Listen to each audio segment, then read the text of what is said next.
강남의 중견 식품유통그룹. 그곳의 며느리 서아리는 매일 같은 말만 반복했다. 죄송합니다. 깨진 접시, 부러진 문고리. 시어머니 박정희는 그녀를 살림도 못하는 사람으로 몰아붙였다. 그러나 아무도 몰랐다. 그녀의 실수는 사고가 아니라 너무 강한 힘을 숨기느라 생긴 서툼이었다는 것을. 아들의 배신으로 강원도 폐광촌에 유배된 시어머니, 그 뒤를 따라온 며느리, 살림 바보라 무시당하던 며느리, 그녀가 숨겨온 힘이 모든 판을 바꿨다. 박정희는 새벽 5시 반에 눈을 떴다. 알람 없이도 정확했다. 40년 가까이 한빛푸드의 아침을 열어온 몸이 시간을 기억했다. 침대에서 일어나 커튼을 젖혔다. 강남의 아침은 아직 어둠 속에 있었다. 고층 빌딩들의 불빛만이 하늘을 대신하고 있었다. 그는 옷장을 열었다.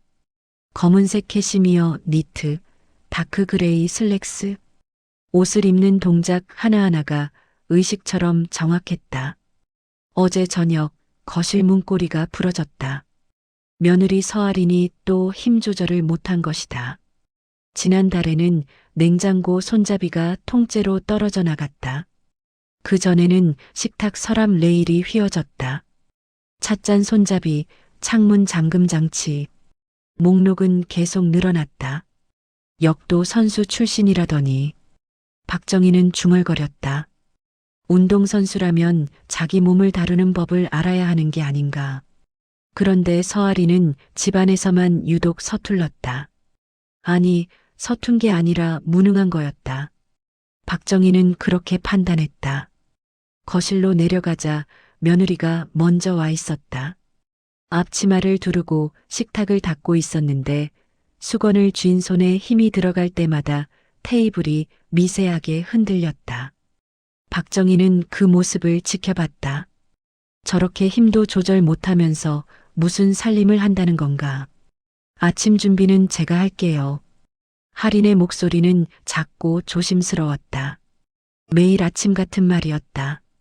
박정희는 대답 대신 주방으로 걸어갔다. 며느리의 손에서 살림을 맡길 수 없다는 뜻이었다.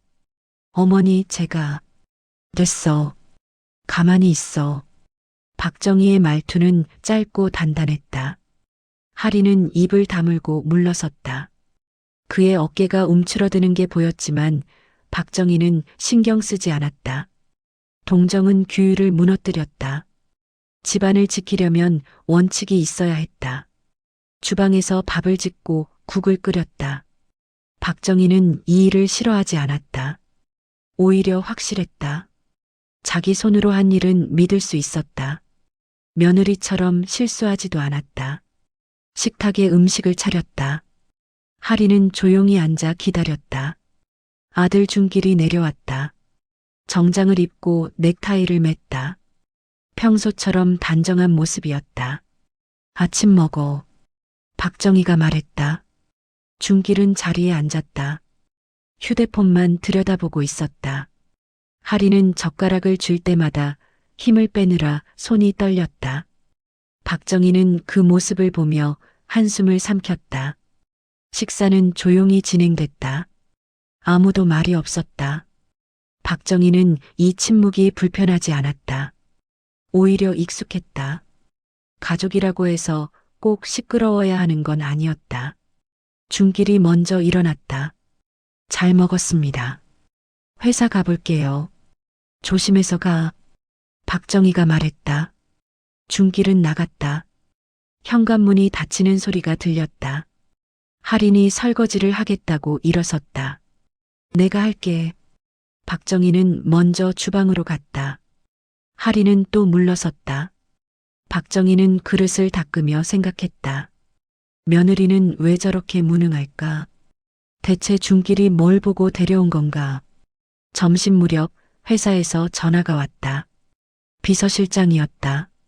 부회장님, 오늘 예정됐던 금성식품 측 미팅이 취소됐습니다. 이유는 상대 측에서 급한 일정이 생겼다고만 했습니다. 박정희는 잠시 말을 멈췄다. 금성식품은 10년 넘게 거래해 온 곳이었다. 급하다고 미팅을 취소할 곳이 아니었다. 알았어. 다른 일정 확인해서 다시 연락해. 네, 부회장님. 전화를 끊고 박정희는 창밖을 봤다. 뭔가 이상했다. 느낌이 좋지 않았다. 하지만 명확한 이유는 없었다. 오후 2시 이메일이 왔다. 한 언론사에서 보낸 것이었다. 한빛푸드 관련 취재 협조 요청했건. 내용은 짧았다. 구체적인 내용은 없었다. 그러나 박정희는 이런 메일이 무엇을 의미하는지 알고 있었다. 재계에서 40년을 살았다. 언론이 움직인다는 건 누군가 물밑에서 움직인다는 뜻이었다. 그는 중길에게 전화를 걸었다. 회사 쪽에서 이상한 연락 온 거 없어? 없는데요. 무슨 일이에요? 중길의 목소리는 평소처럼 차분했다. 언론사에서 취재 요청 메일이 왔어. 아, 그거요? 요즘 정치 쪽이 시끄러우니까 그런 것 같아요. 괜찮아요, 어머니. 정말 아무 일 없어? 네. 제가 확인해 볼게요. 걱정 마세요. 전화를 끊었지만 박정희는 찝찝했다. 중길의 목소리가 너무 담담했다. 뭔가를 숨기는 사람의 목소리가 아니라 정말 아무것도 모르는 사람의 목소리였다. 그게 더 불안했다. 저녁 식사 준비를 하려고 주방에 갔다. 할인이 채소를 다듬고 있었다. 양파를 썰다가 도마에 칼자국이 깊게 팼다. 힘 조절에 실패한 것이다. 이것도 제대로 못해? 박정희의 목소리가 날카로웠다. 할인은 칼을 내려놓았다. 죄송합니다. 또 그 말이었다. 박정희는 칼을 받았다. 나가 있어. 내가 할게. 할인은 고개를 숙이고 나갔다. 박정희는 혼자 저녁을 준비했다. 양파를 썰고 고기를 볶고 국을 끓였다. 손에 익은 동작들이었다. 저녁 식탁은 더 조용했다. 중길은 여전히 휴대폰만 봤다. 할인은 국그릇을 들다가 또 손에 금이 갔다. 박정희는 눈을 감았다. 며느리를 나무랄 기력도 없었다. 식사가 끝나고 중길이 서재로 들어갔다. 할인은 설거지를 했다. 박정희는 거실 소파에 앉아 회사 서류를 봤다. 거래처 목록, 계약서, 회계장부. 모든 게 정상으로 보였다. 그런데 왜 불안할까? 밤 10시 중길이 서재에서 나왔다. 먼저 올라갈게요, 어머니. 그래. 들어가. 중길은 2층으로 올라갔다. 할인도 뒤따라갔다.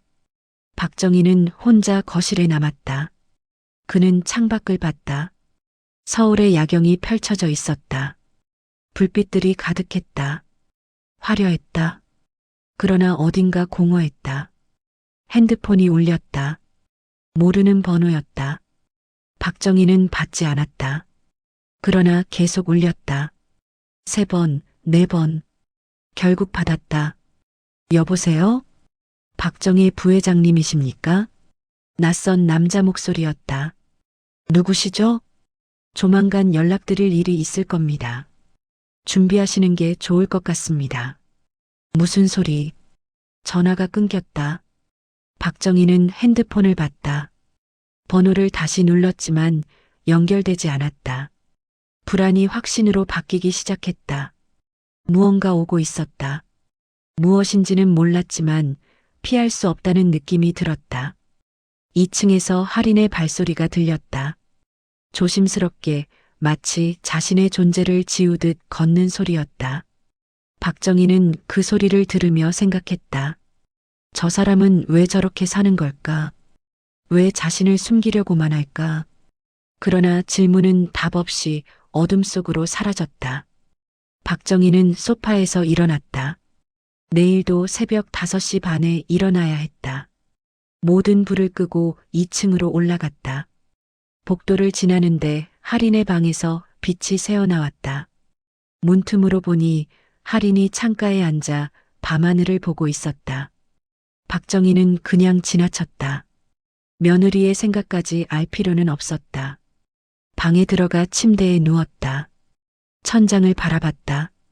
불안이 가슴을 눌렀다. 그러나 그것이 무엇인지 명확히 알 수 없었다. 그가 모르는 사이 집 밖에선 이미 무언가 움직이고 있었다. 그리고 그것은 곧 이 집의 모든 것을 바꿀 것이었다. 수사기관이 들이닥친 건 새벽 4시였다. 박정희는 거실 소파에 앉아 서류를 보고 있었다. 잠이 오지 않아 내려온 지 2시간이 지났다. 회사 장부를 다시 확인하고 있었다. 거래처별 입출금 내역, 계약서, 사본, 세무보고서, 모든 걸 다시 봤지만 이상한 점은 없었다. 그때 초인종이 울렸다. 새벽 4시에 누가 올까? 박정희는 일어나 인터폰 화면을 봤다. 어둠 속에 여러 사람의 모습이 보였다. 정장을 입은 남자들이었다. 문을 열었다. 수사관들이 영장을 내밀었다. 압수수색 영장입니다. 협조 부탁드립니다. 박정희는 영장을 받아봤다. 한빛푸드, 정치자금법 위반 혐의, 납품비리. 단어들이 눈에 들어왔다. 무슨 소리입니까? 우리 회사가 안에 들어가도 되겠습니까? 수사관들은 이미 안으로 들어오고 있었다. 거실로, 서재로, 안방으로. 사람들이 집 안을 채웠다. 2층에서 발소리가 들렸다. 중길이 내려왔다. 할인도 따라 내려왔다. 어머니, 무슨 일이에요? 중길의 목소리는 놀란 것 같았지만 얼굴은 차분했다. 너무 차분했다. 박정희는 그 모습을 봤다. 뭔가 이상했다. 압수수색이래. 내가 아는 거 있어? 아니요. 전혀 몰랐어요. 중길은 고개를 저었다. 수사관 한 명이 다가왔다. 김중길 씨도 계셨군요. 같이 조사 받으셔야 할 것 같습니다. 네, 알겠습니다. 중길의 대답은 너무 빨랐다. 마치 준비된 것처럼. 박정희는 아들을 봤다. 중길은 어머니의 시선을 피했다. 수색은 2시간 동안 계속됐다. 서류함을 열고 책장을 뒤지고 컴퓨터를 압수했다.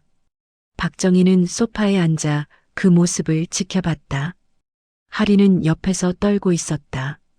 어머니, 괜찮으세요? 박정희는 대답하지 않았다. 괜찮을 리 없었다. 40년 쌓아온 것들이 무너지는 소리가 들렸다.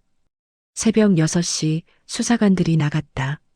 집은 엉망이 됐다. 서류들이 바닥에 흩어져 있었다. 박정희는 그대로 앉아 있었다.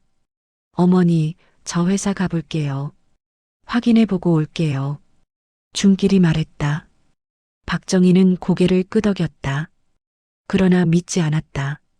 아들의 침착함이 이상했다. 중길은 집을 나갔다. 할인이 바닥에 서류를 주우려 했다. 내버려둬. 박정희의 목소리는 낮았다. 할인은 손을 멈췄다. 해가 떴다. 평소처럼 서울의 아침이 시작됐다. 그러나 이 집의 아침은 달랐다. 모든 게 바뀌어 있었다. 오전 10시 비서실장에게서 전화가 왔다. 부회장님, 임원들이 연락이 안 됩니다. 뭐? 전화를 받지 않습니다. 몇몇은 아예 꺼놓았고요. 박정희는 전화를 끊고 직접 걸기 시작했다. 전무, 상무, 이사. 아무도 받지 않았다. 받는 사람은 지금 곤란하다며 말을 아꼈다. 점심 무렵 거래처에서 팩스가 왔다. 계약 파기 통보서였다. 한 곳이 아니었다. 3곳, 5곳, 10곳. 계속 팩스가 들어왔다. 이게 무슨... 박정희는 서류를 봤다. 모두 같은 내용이었다. 현 상황을 고려하여 계약을 중단한다. 그들은 기다렸다는 듯이 움직였다. 오후 2시 뉴스가 나왔다. 한빛푸드가 주요 뉴스로 다뤄졌다. 중견 식품유통업체 한빛푸드가 정치자금 및 납품 비리 혐의로 검찰 수사를 받고 있습니다. 박정희 부회장이 핵심 인물로 지목되고 있으며 화면엔 집 앞의 모습이 나왔다. 아침에 수사관들이 들어가는 장면이었다. 누군가 찍어둔 것이다. 박정희는 TV를 껐다. 숨이 막혔다. 모든 게 계획된 것 같았다. 수사, 언론, 거래처 이탈. 동시에 움직였다. 저녁이 됐지만 중길은 돌아오지 않았다.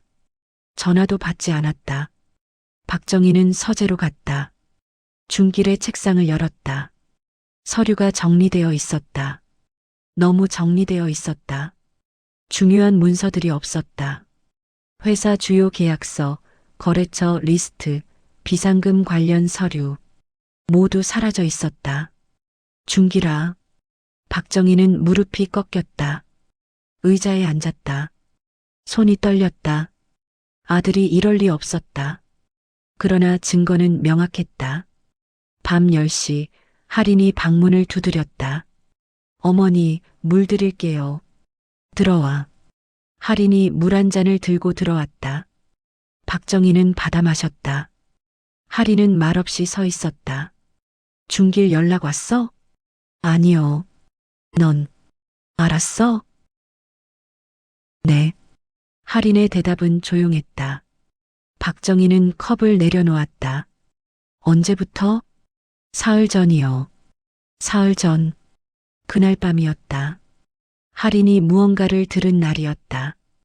왜 말 안 했어? 말했으면 믿으셨을까요? 박정희는 대답할 수 없었다. 며느리의 말을 믿었을까? 아니었다. 아들을 믿었을 것이다. 미안해.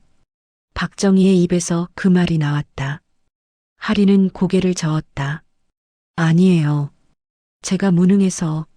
아니야. 박정희는 며느리를 봤다.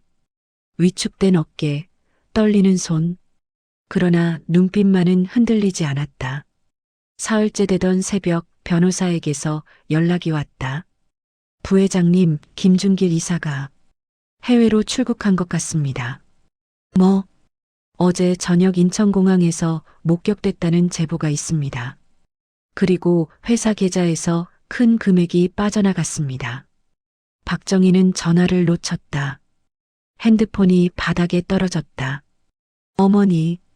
할인이 달려와 부축했다. 박정희는 그대로 주저앉았다. 내 아들이. 말이 나오지 않았다. 가슴이 터질 것 같았다. 40년 회사, 가족, 명예. 모든 것을 아들에게 물려주려 했다. 그런데 그 아들이 어머니를 버렸다. 오후에 변호사가 직접 왔다. 서류 뭉치를 들고 왔다. 이게 뭡니까? 김준길 이사 명의로 처리된 문서들입니다. 지분 이전, 계좌 이체, 계약서 위조. 모두 그의 서명이 있습니다. 박정희는 서류를 넘겼다. 중길의 서명이었다. 틀림없었다. 그리고 모든 책임은 박정희에게 향하도록 설계되어 있었다. 검찰에서는 부회장님을 중심 인물로 보고 있습니다. 구속 가능성도 있습니다. 내가 뭘 했다고? 증거상으로는 부회장님이 모든 결정을 내린 것으로 보입니다. 김준길 이사는 단지 실무를 처리한 것으로. 박정희는 서류를 내려놓았다. 아들이 완벽하게 설계했다. 어머니를 희생양으로 만들고 자신은 빠져나갔다. 일주일 뒤 결정이 내려졌다. 구속 대신 경영 일선 배제와 강원도 폐광촌 관리사무소 전출이었다. 재계에선 사실상 유배로 통했다. 유배라. 박정희는 통지서를 받다. 강원도 폐광촌. 이름도 생소한 곳이었다. 언제 가야 합니까? 일주일 안에 출발하셔야 합니다. 변호사가 나갔다. 박정희는 혼자 남았다. 집은 조용했다. 할인은 2층에 있었다. 박정희는 짐을 쌌다. 많은 것이 필요 없었다. 옷가지 몇 벌, 서류 몇 장. 그게 전부였다. 마지막 밤 할인이 방문을 두드렸다. 어머니. 뭐야?